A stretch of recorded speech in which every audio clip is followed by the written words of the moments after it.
வீட்டு ஓனர் யாருமா? பயனாளி இப்போ கூப்பிட்டு வாங்க. அம்மா நம்ம சார் வந்திருக்காங்கம்மா, ஏபிஎஸ் சார் வந்திருக்காங்க.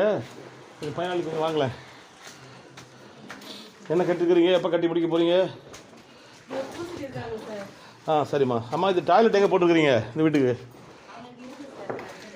ஏற்கனவே இருக்கா? சரி.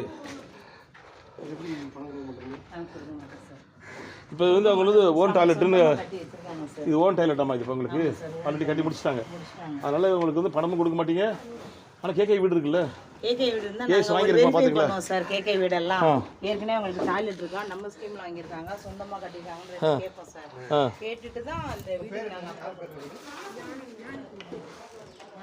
உள்ள டாய்லெட் உண்டாங்க வெட்டீங்களாங்க. உள்ள அது ஏற்கனவே உள்ளது அது மட்டும். இப்போ ஏற்கனவே இருக்கிறதுனால உங்களுக்கு வேணாம்னு சொல்லிடுறீங்க, அவ்வளோதானே?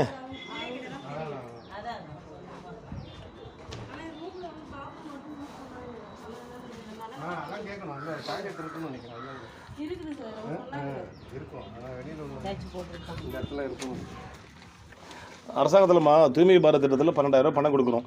அதில் நீங்கள் உங்கள் வீட்டில் வச்சு மூலையில் நீங்கள் டாய்லெட் கட்டிக்கிட்டிங்கன்னா அது பணத்தை நாங்கள் கொடுத்துருவோம். வீடு கட்டும்போது சேர்த்து கட்டிக்கணும், சரிங்களா? இதுதான் முக்கியம், சரியா?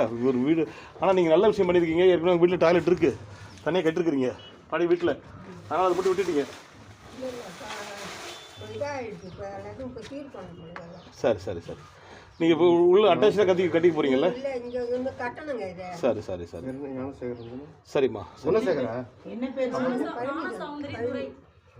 சௌந்தரி துரை.